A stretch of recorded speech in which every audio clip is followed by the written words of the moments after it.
Caja de relatos. Análisis y entrevistas con los más destacados autores del momento. Caja de relatos. Novelas, libros, cuentos y los mejores relatos en Cadena Universal Radio. Pequeños detalles que con toda seguridad te harán comprender la mejor literatura. Caja de relatos, dirección y producción de Marcial González. Señoras y señores, bienvenidos a este espacio cultural dentro del Cowboy de Medianoche llamado Caja de Relatos. Hoy, de nuestra caja de relatos, vamos a extraer el libro Mejor que nunca, de la escritora Mariola Cubells. Mariola Cubells Paví nació en Valencia en 1967. Es periodista, escritora y también analista de televisión. Estudió Ciencias de la Información en Madrid, concretamente en la Complutense. Comenzó de reportera para el periódico El Levante. Luego dirigió varios programas para la desaparecida Canal Nou y también ha trabajado para Televisión Española. En radio ha sido colaboradora de Julia Otero en Onda Cero. Y en la cadena SER ha colaborado en diversos programas, entre ellos en el programa La Ventana, con Carles Francino. En el año 2006 fue nombrada redactora jefa del periódico gratuito ADN del Grupo Planeta. Como escritora, ha publicado varios libros sobre el mundo de la televisión.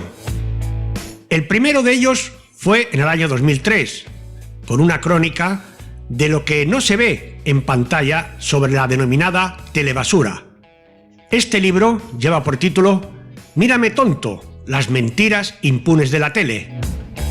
Un libro que cuenta con el prólogo de Carmen Alborch. Por su perfil, Mariola Cubells ha sido invitada a formar parte de jurados vinculados con el mundo de los premios televisivos y cinematográficos, entre ellos los premios Ondas en diversas ocasiones. Ahora Mariola Cubells nos trae su último libro, Mejor que nunca, una crónica que relata la revolución de una generación de mujeres más libres y más poderosas que nunca, mujeres felices, imbatibles y pioneras, que se encuentran en torno a los 60 años y que han roto todos los esquemas que la sociedad diseñó para ellas. Mejor que nunca es un viaje a través de testimonios, lecturas, recuerdos literarios y también de historias personales, de mujeres que se han rebelado contra los tópicos, los mandatos de siempre, la monogamia, la infelicidad y también la resignación de esa generación de sus madres y abuelas. Pero para conocer más detalles de este libro de Mariola Cubells, Mejor que nunca, nuestro compañero Alberto López la ha entrevistado por teléfono desde su estudio móvil. Así se desarrolló la entrevista. Caja de relatos, la mejor literatura. Y entrevistas con los más destacados autores del momento. Hoy en Caja de Relatos nos vestimos de gala porque nos visita una leyenda de las ondas españolas, como es Mariola Cubells, para presentarnos su último libro, su último relato, que se llama Mejor que nunca, y responde a su título de Felices, imbatibles y pioneras. Se trata de un homenaje a las mujeres que ya no van a cumplir 50 años. Mariola Cubells, buenos días. Buenos días, ¿qué tal? Encantada de que me hayáis invitado a este programa. Sí. Faltaría más, es lógico y además obliga las circunstancias. Y en este caso, ¿cuál es el motivo de que te impulsara a publicar esta novela, Mejor que nunca? Bueno, novela, libro de relatos... Bueno, es una crónica en realidad, es un relato sobre esta generación que a mí me parecía que estaba por contar y, bueno, recibí el encargo de la editorial Espasa, que me lo propuso. Yo estoy en esa franja, me quedan 3 años para cumplir 60 y me parecía que realmente había que reivindicar a este colectivo, a esta generación de mujeres que creo que hasta ahora no había sido contada de una manera además luminosa y amable, que es lo que yo he intentado hacer con el libro. El libro es una crónica más pegada al periodismo que a otra cosa, donde yo mezclo mis propias experiencias con otro tipo de voces que vienen de amigas, de colegas, de compañeras también de esta generación, y sobre todo de una multitud de relatos escritos que yo he ido aglutinando a lo largo de mi vida, de entrevistas, de historias que he podido recolectar fruto de mi profesión y que me parece que están interrelacionadas en el libro, y es así un poco la intención, contarnos como colectivo de mujeres que realmente son una generación para la historia y que ha roto todos los moldes que había, que nos estaban ahí esperando para tener una vida similar a las generaciones anteriores y que nosotras dinamitamos de una manera total y absoluta. Estamos hablando de una generación cuyo, digamos, origen educativo, es decir, cuyas enseñanzas y valores se sitúa allá por la transición, ¿no? Sí, claro, nosotras nos educamos en democracia, justo, es decir, nosotras éramos niñas cuando yo era una niña, cuando se murió Franco, ¿no? Y entonces ya, claro, la universidad ya nos pilló, pues, que es la edad adulta, nos pilló completamente ya en democracia, en una democracia más o menos consolidada, ¿no? Y entonces eso hace mucho, eso hace que tú emprendas el vuelo de una manera distinta a como lo emprendieron una generación inmediatamente anterior, que se lo tuvo que currar mucho más. Pero sí que es verdad que nosotras, por ejemplo, lo que hicimos fue coger todos estos derechos que de pronto estaban ahí. No sé, nosotras llegamos, por ejemplo, a la edad fértil con el aborto legal, ¿no? Y entonces eso te coloca en otro lugar vital, y del hecho de que tú puedas abortar en la sanidad pública si quieres, porque has decidido que no quieres tener hijos, es revolucionario, ¿no? La generación anterior tuvo que buscarse la vida para hacerlo, si lo quiso hacer. La generación anterior no tuvo el divorcio. Nosotras llegábamos a nuestras bodas con la sensación de que, bueno, de que eso estaba ahí, pero que si salía mal, pues te marchabas y no pasaba nada, ¿no? Elegimos tener hijos o no, elegimos la vida que queríamos llevar a cabo. Esto, la posibilidad de elegir, yo creo que es lo que nos ha puesto en un lugar o en otro del mundo en relación a la generación de nuestras madres que no pudieron elegir.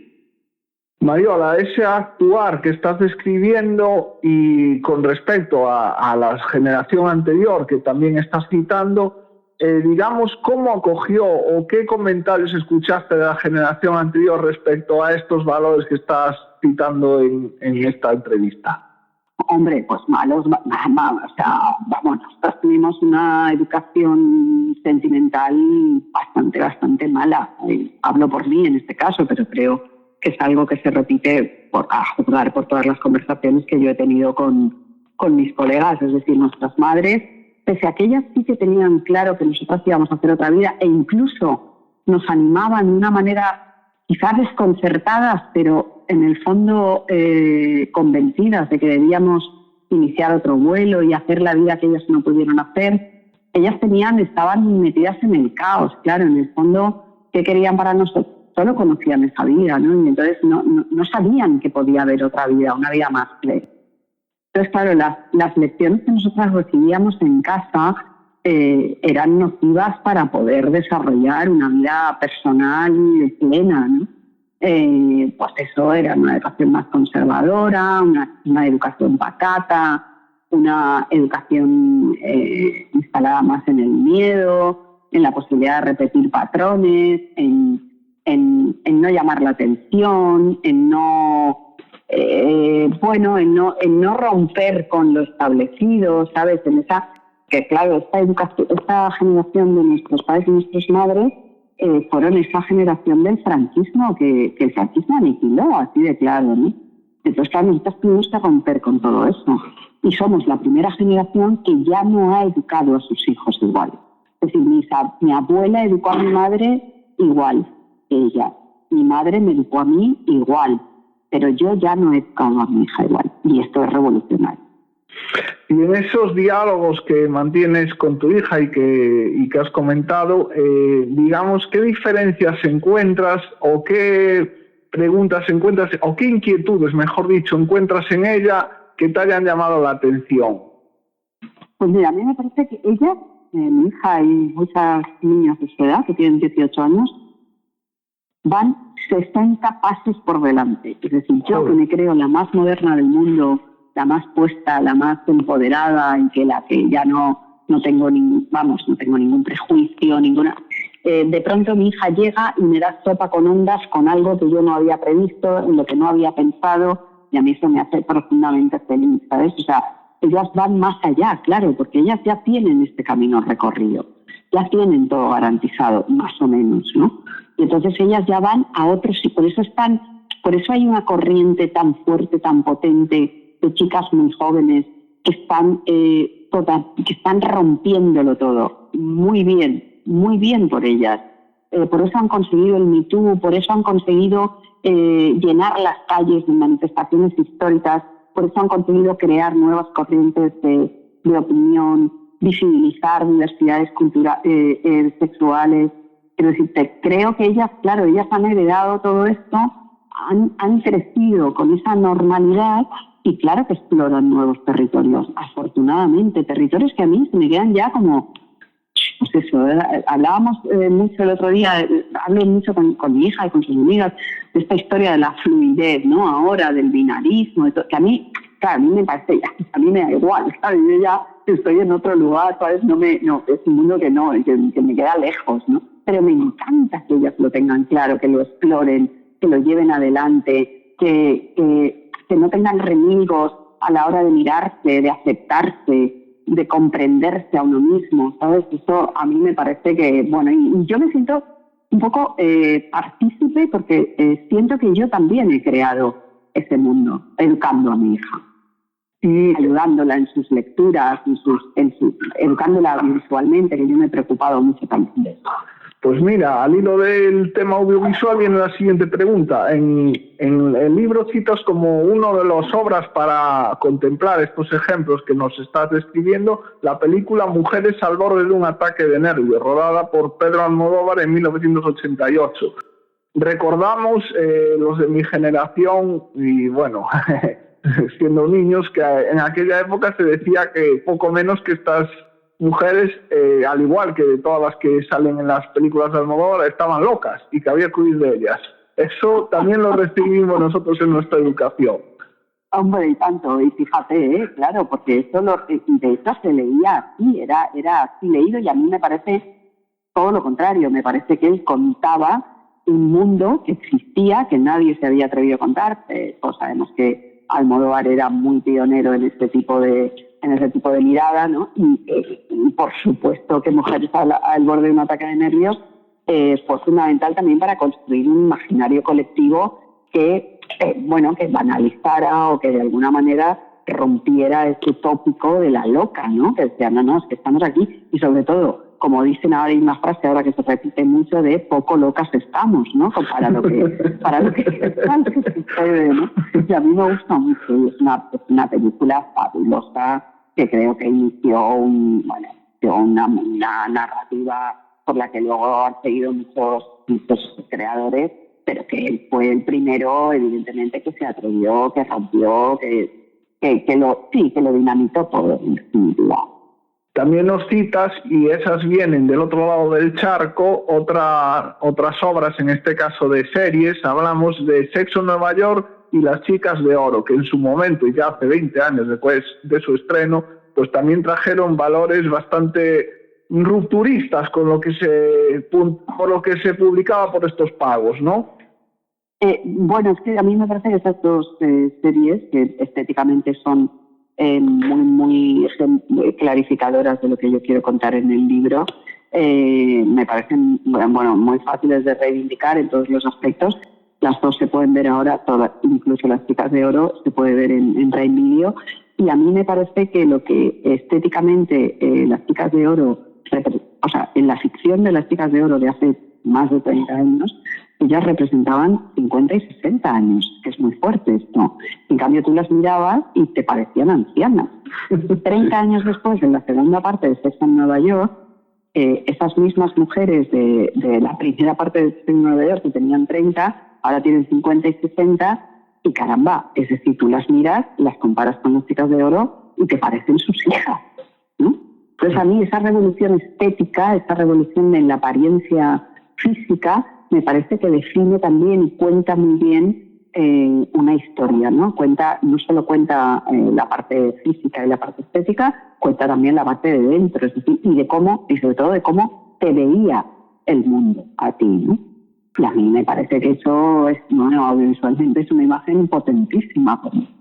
Y en aquella época fue ya decimos, un tema muy rompedor por lo que traía del otro lado del charco y de lo que había de costumbrismo en el país que vivimos. Claro, y porque solo teníamos ese tipo de... O sea, que decir, nosotros no estábamos acostumbrados a ninguna narrativa de este tipo, ¿no? O sea, nosotros estábamos...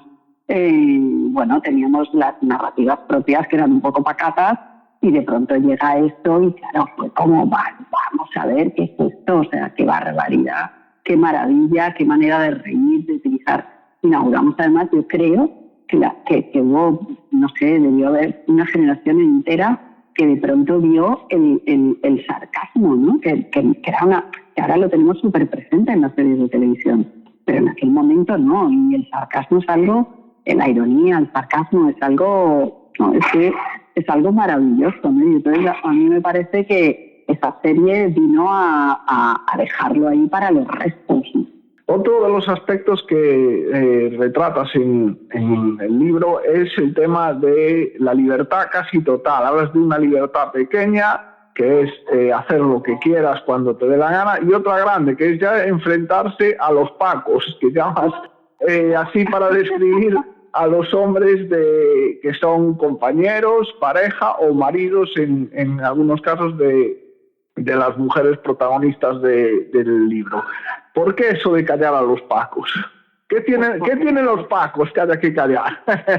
Es que me parece que ya está bien, ¿sabes? Que ya está. O sea, que se callen un rato, que llevan siglos hablando sin parar y diciendo a veces muchas tonterías, y creo que ya está. Entonces, he dicho lo de Paco, que por cierto, cuando he hecho algún tuit poniendo Paco, cállate Paco, me han escrito Paco, no he entendido que era una forma de hablar, con lo cual imagínate lo lejos que estamos todavía de cierta normalidad. Pero yo en esto también soy muy combativa, ya está disparado. Hay un libro de Rebeca Solnit que se llama Los hombres me explican cosas, que para mí fue vi la luz ahí. Nunca había pensado que yo realmente pensaba eso, hasta que vi el término escrito y hasta que leí ese libro y dije, ya está, esto es lo que hay que hacer. Y eso se combate con una actitud, alzando la voz, que es una cosa que yo recomiendo muchísimo, no dejándote avasallar y arrollar por los verborreicos, y no consentirles ni una, es decir, no pasar ni una, ser absolutamente inflexible ante el avasallamiento, la intolerancia, la prepotencia de ellos, del discurso omnipresente, que sigue siendo el discurso masculino, y envalentonarse con eso. Entonces a mí me parece que claro que hay que callarlos, porque es que, querido mío, los pacos dicen muchas tonterías todavía y no han entendido muchas de las cosas que están aquí para quedarse, ¿no? Y que viven en un mundo que ya no es el mundo. Entonces eso, pues, chavales, queridos pacos, es que lo siento, pero no, hay que avanzar. Otro de los temas que no podía pasar por alto, lógicamente, es el amor, que también describes en la novela, y hablas de, sobre todo, el cambio generacional, que dejan atrás las flores de San Valentín y abrir la puerta del coche, por un cambio de concepto completamente diferente al que se estilaba. Y ahora, además, citas a tu hija como ejemplo. En este sentido, ¿cuáles son las perspectivas del amor que se tienen en las generaciones actuales? Mira, yo creo que ahora nosotros entendemos varias cosas. Una, que la relación romántica, la relación de pareja monógama para siempre era algo irreal. que no siempre tenía por qué salir bien, que salir mal no significaba que tu matrimonio fracasara 13 años después, que tú podías haber vivido 13 años en pareja, pero después, pues decidías que no, que se había acabado. A mí me parece que esto nosotras lo entendimos enseguida y creo que ahora se ve el amor de una manera, pues eso, con menos carga romántica, que creo que hizo mucho daño, un amor más natural, más adulto, más maduro, más flexible, más armónico, que no tiene absolutamente nada que ver con lo que concebíamos nosotras cuando llegamos que hizo mucho daño el cine de Hollywood, hizo mucho daño determinados medios de comunicación, determinados relatos literarios, que nos metieron en la cabeza una idea equivocada de cómo debían ser las relaciones de pareja. Fíjate que nosotros sí que habíamos roto la historia esta de somos iguales, pero en el fondo el romanticismo se quedó ahí. Eso no lo acabábamos de romper. Creo que eso nos ha costado muchísimo más. De hecho, ahora es verdad que hay muchas mujeres de mi edad que han decidido que van a estar solas y que no tienen ningún problema en vivir sin pareja, pero hay otras muchas dentro de ese colectivo que todavía les queda como una especie de rescoldo de la educación recibida que les hace creer que han fracasado. Ese colectivo todavía existe. Yo lo tengo a mi alrededor. Mujeres muy listas, muy interesantes, independientes. Que hay algo ahí en su cabecita, oculto, quizá en el córtex cerebral, que les hace creer todavía que el hecho de no tener pareja las convierte en ciudadanas de segunda. Son muy pocas, porque también creo que luego hay un montón de colectivo muy amplio que ha entendido que la pareja está sobrevalorada y que es mentira, o sea, que no, así es claro. Mariola, me está recordando una frase que decía mi abuela, que perteneció a otra generación, y que cuando le preguntábamos con quién iba una determinada mujer, siempre decía con su, y proclamaba mucho el su marido, porque decía que las que no iban con marido, pues como que podían tener ciertas sospechas de no tener el estatus social que tenían ellas. Claro, y eso nos lo hemos comido y eso está fatal, claro. Pobrecilla, mi abuela, esa otra época. Mira, y al hilo de esto, ya que me llama la atención, hace poco presenciábamos en Madrid el musical Pretty Woman, el cual recomendamos y está muy bien. Sin embargo, quería preguntarte acerca del romanticismo. ¿Tú te imaginas un Pretty Woman al revés? Es decir, donde el empoderamiento recaiga en la mujer y, digamos, la marginalidad recaiga en el hombre? Bueno, evidentemente no. O sea, dime qué otro referente hay así. No hay ninguno. Ninguno. Eso no existe. Y Pretty Woman, por mucho que el musical que digas que está bien, ha hecho mucho daño también. Con esa especie como de idealización de algo que es completamente, aparte de idealizar la prostitución, que es una cosa que, en fin, yo como feminista y como mujer me muero, me muero al ver este relato. Pero bueno, es verdad que en otros tiempos la ventaja es que ahora se puede decir, mira, este relato estaba equivocado, y lo vemos con cierta distancia ya, que eso es lo positivo. Nosotros vemos ese relato sabiendo que es un cuento que no nos podemos comer, que no podemos comprar de ninguna manera. Otra de las circunstancias que hablas en el libro es cosas que no tuvimos y cosas que sí tendremos. Y en ello, a lo largo de las entrevistas, destacas la importancia del movimiento Me Too. ¿Y esto por qué? Bueno, porque yo creo que es verdad que nosotros no lo tuvimos, pero hemos sido una generación que ha tenido clarísimo que había que defenderlo, que había que divulgarlo, que había que apoyarlo, que nos hemos sorprendido de que nosotras no pensáramos que lo necesitamos en su día. Es decir, yo les preguntaba abiertamente, ¿crees que hubiéramos necesitado un Me Too? Y muchas dijimos, no lo creemos, pero sí que lo hubiéramos necesitado.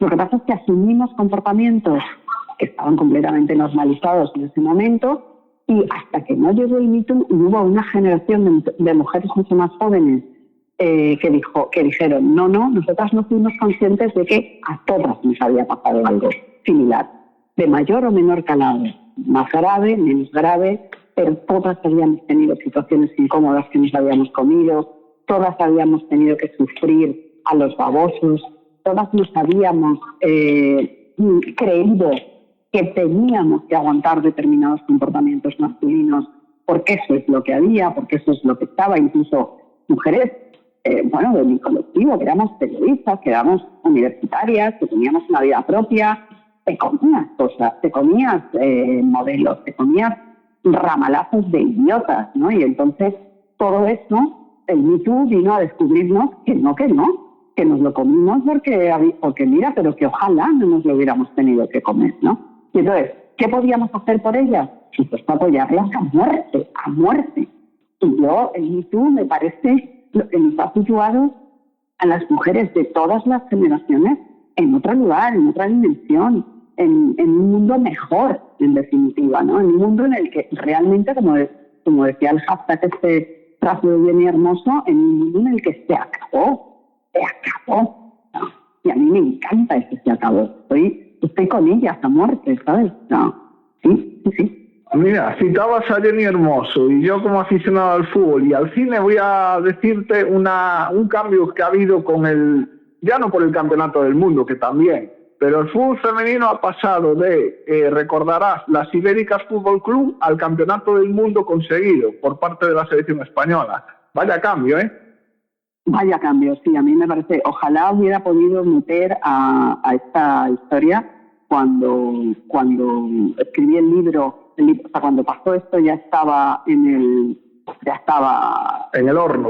El libro, sí, cuando pasó, y me dio mucha rabia porque me hubiera encantado poder reflejarlo como ejemplo, ¿no? A mí me parece que lo de Jenny Hermoso. Aparte, yo siempre creo que esto mismo, hace 10 años, nos lo hubiéramos comido con patatas. Esa misma situación, hace 10 años no hubiera provocado el cataclismo que provocó esta vez. ¿Por qué? Porque el mundo era distinto, porque había un ecosistema diferente en el que se asumían todavía comportamientos que no debían asumirse. Yo creo que esto lo hemos conseguido a base de esfuerzo, ¿sabes? Gracias al Me Too, gracias a las permanentes reivindicaciones, gracias al no callarse, gracias al lanzar permanentes mensajes, diferentes generaciones que dicen no. Todo eso hizo posible que el mundo estuviera preparado para rechazar un comportamiento como el de Rubial. A mí eso me parece prodigioso. Pues estaríamos, pero muchísimo tiempo, pero tengo que ya finalizar por razones obvias de los tiempos de los medios de comunicación, pero no me resisto a preguntarte una última cuestión, relativa precisamente a la generación de tu hija. ¿Qué opinas de los movimientos musicales tipo reggaetón, que vienen también del otro lado del charco, donde muchas de sus canciones se cosifican a las chicas de tal manera que ha habido problemas y muy serios en determinados centros de educación donde se ponen ese tipo de canciones y donde los padres protestan porque entienden de que no es el modo más adecuado para educar a sus hijos? A ver, me horroriza, me preocupa, me incomoda.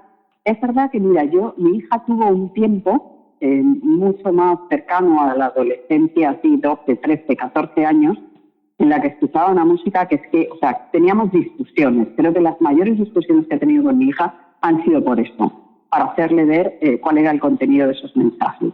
¿Qué pasa? ¿Qué es lo que a mí me preocupa de todo esto?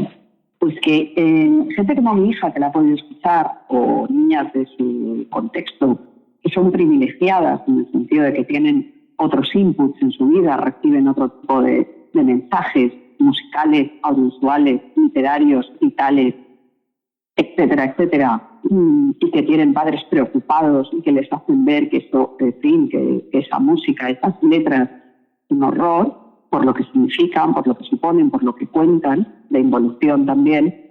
A mí estas niñas me preocupan menos. ¿Por qué? Pues porque yo creo que luego el contrapeso es muy potente. Es decir, mi hija podía escuchar esas barbaridades, pero luego tenía primero mi Pepito Grillo diciéndole no. Y luego el resto de los inputs más suaves, más, en fin, mucho más acordes con el mundo en el que vivimos. A mí me preocupan las niñas, los niños que no tienen otro tipo de referente, que reciben el reggaetón y solo el reggaetón. Y nadie les indica que este reggaetón no es. Es como lo de los niños que ven porno, que ven muchos niños porno. Educarles en el porno es muy pernicioso, pero si tú tienes a tus padres preocupados que van a hablar contigo sobre educación sexual y decirles, mira, el porno es una cosa que es así, pero eso no es lo que luego tienes que llevar a cabo en tus relaciones sexuales, pues muy bien.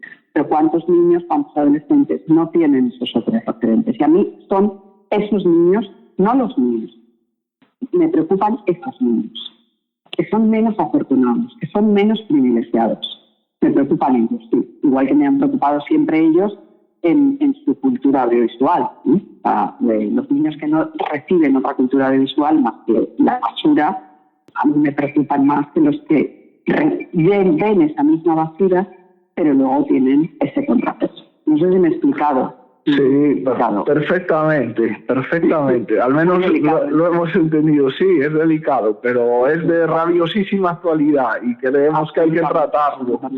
Sí, absolutamente. No, de verdad. Yo además, mira, a mí hay cosas, hay determinados temas, porque yo insisto siempre que yo solo soy periodista, y hay determinados temas que se me escapan. Es decir, y que me crean más dudas que certezas, y sobre los que no tengo ni la solución, por supuesto, ni siquiera criterio para analizarlos, ¿no? Porque me faltan datos. Creo que, hay gente que está dedicada, hay sociólogos, hay expertos, hay analistas que están dedicados a este tipo de fenómenos que creo que pueden clarificarlo mucho más. Pero yo, desde luego, me siento parte de los preocupados, desde luego. Mariola Cubells, pues muchísimas gracias y muchísima suerte con esta obra, mejor que nunca, y ha sido un placer tenerte en nuestros micrófonos aquí en Caja de Relatos en Cadena Universal Radio. Mucha suerte. Muchas gracias a vosotros por invitarme. Un abrazo.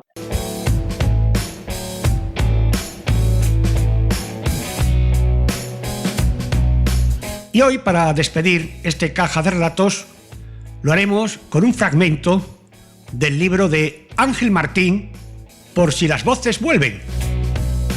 Pues señoras y señores, muchísimas gracias por su atención y nos volveremos a encontrar próximamente en un nuevo Caja de Relatos. Les dejo ya con nuestro fragmento de hoy. Un saludo de quien les habla, Marcial González.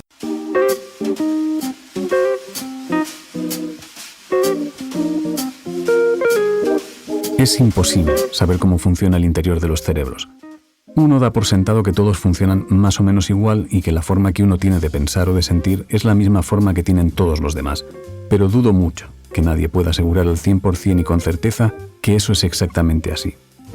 Imagino que ahora mismo habrá científicos diciendo sí que se puede porque cuando ponemos unos electrodos se activa tal o cual zona del cerebro y vemos colorines, amarillos, verdes, naranjas y unas ondas que suben y bajan sin parar porque bla bla bla bla, sí, bueno. Pero todos sabemos que esos colorines y esas ondas jamás podrán decirte si tú estás escuchando esto con tu voz o con la mía.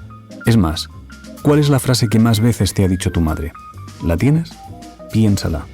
Escúchala en tu mente. Ahora dime, ¿la escuchaste con su voz o con la tuya? ¿Lo ves?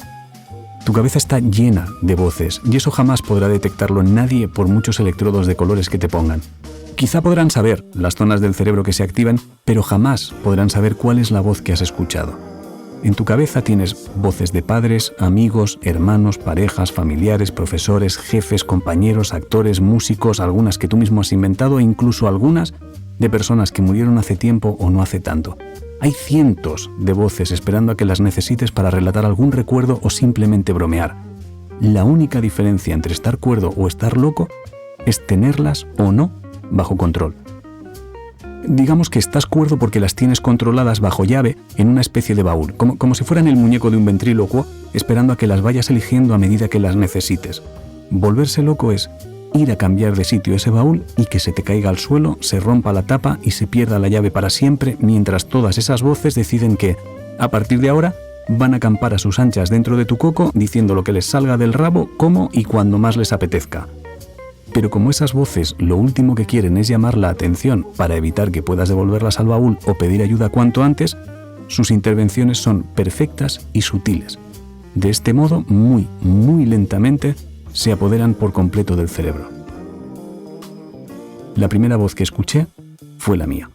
Fue una tarde-noche, mientras me daba un baño en la bañera. Yo estaba tan tranquilo cuando de repente se me ocurrió una idea para un sketch que me hizo gracia. Por aquellas fechas, la mayor parte de mi tiempo lo dedicaba a grabar pequeñas piezas de humor para compartir en internet. En ese momento me dio rabia no tener el móvil a mano para poder apuntar aquella idea y pensé que molaría. Molaría tener en el cerebro una especie de caja fuerte donde guardar bajo llave todas esas ideas que no quieres perder, ni tampoco quieres comentar en voz alta con absolutamente nadie por miedo a que se gafe o, aún peor, que a los de la mesa de al lado, que son gente que no tiene nada que ver contigo ni se dedican a lo tuyo, la escuchen y les parezca tan brillante que decidan pedir la cuenta, cambiar radicalmente sus vidas y sus sueños y salir corriendo a poner en marcha tu idea para hacerse multimillonarios. De verdad que a veces el ser humano tiene unos miedos que dan ganas de quitarle el cerebro y ponérselo a un bicho bola para que pueda hacer un uso muchísimo más inteligente. En fin. Que se me ocurrió algo y pensé que molaría tener en el cerebro un lugar ultra seguro al que poder enviar rápidamente esas ideas que a veces surgen de repente para poder recuperarlas de forma rápida e intacta cuando tengas papel y lápiz cerca. No sé a ti, pero a mí me da muchísima rabia cuando aparece alguna idea o alguna frase que tengo claro que es graciosa, interesante o que la necesitaré dentro de un rato, pero por no poder apuntarla justo en el momento, algunas palabras van difuminándose y con el tiempo ya soy incapaz de recordar la construcción exacta que me vino a la cabeza. Sé que a los músicos les pasa algo muy parecido con las melodías e imagino que a los escultores les pasará con la escultura, a los guionistas con los diálogos y a los pintores con los colorines. De ahí mi interés en que esa caja fuerte también pudiera mantener la idea intacta y no solo a grandes rasgos. En cualquier caso, estaba tomando un baño y esa ocurrencia simplemente pasó por mi cabeza, como suelen pasar cada día miles de ideas inofensivas y completamente absurdas. Sin embargo, esa tarde-noche fue distinto. En cuanto terminé de pensar en lo maravilloso que sería poder enviar esas ideas a una caja fuerte, una voz en mi cabeza susurró: «Si quieres, la podemos crear ahora. ¿Quieres?». En aquel momento no fui consciente de lo increíblemente distinta que era aquella voz que había aparecido en mi cabeza. No por la voz, que al fin y al cabo era la mía, sino por la forma de plantear la solución. Es un matiz extremadamente pequeño que voy a intentar explicar de forma simple. Imagino que alguna vez has mantenido conversaciones contigo mismo. Imagino que alguna vez has pensado en cómo podrías resolver tal o cual cosa y has tenido conversaciones contigo mismo en plan: a lo mejor debería lavar el coche porque está lleno de mierda, e incluso puede que alguna vez te hayas formulado la pregunta en plan: ¿no deberíamos lavar el coche de una puta vez? Sin embargo, sabes que son preguntas retóricas que te haces a ti mismo. Caja de relatos. La mejor literatura.